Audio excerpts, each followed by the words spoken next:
This video is a response to chapter 9 and 11 and to my group's hangout discussion this week. I want to tell them that they did a great job and they touched on a lot of different topics about ethical standards and definitions. I really liked Brendan's statement how the government really makes sure that we are following ethical standards because there are penalties for not following them. So for big companies, they could fine them, and he made some great examples. Also, Desne also mentioned it really depends on how you were raised and your experiences and what you find or what defines your ethical standards.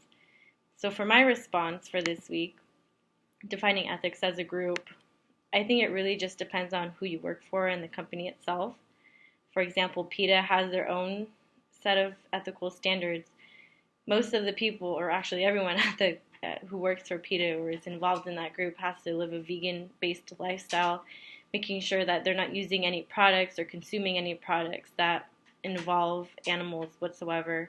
They really want to promote freedom for animals and making sure they're not cooped up and caged and inhumanely treated. Whereas at Starbucks, their ethical standards just to make sure you have great attitude, making sure the customer gets what they want, making sure their drinks are made properly.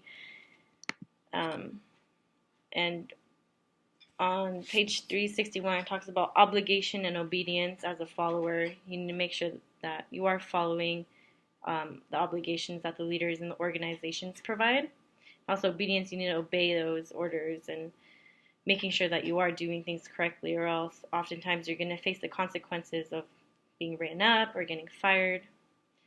And moving on from that, exploring how ethics shapes leadership, I think it really depends on who you are as a leader, who you are as a person, because often as a leadership you are serving as a role model, and that how you are raised, what doesn't explain how you're raised, your experiences, that's really going to shape you as a person, not only as a leader, but as a person. And that ethical behavior is reflected in public leadership. So the presidents, they need to act in a certain way, not acting like a 20-year-old person in college partying. They can't have that public image. They have to stay professional, making sure they're dressed nicely, making sure their language is good and appropriate for the setting.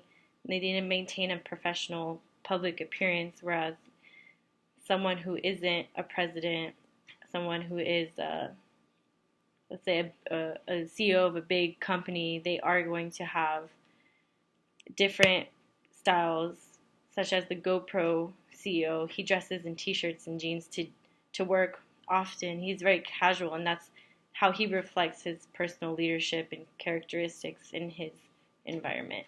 Thank you.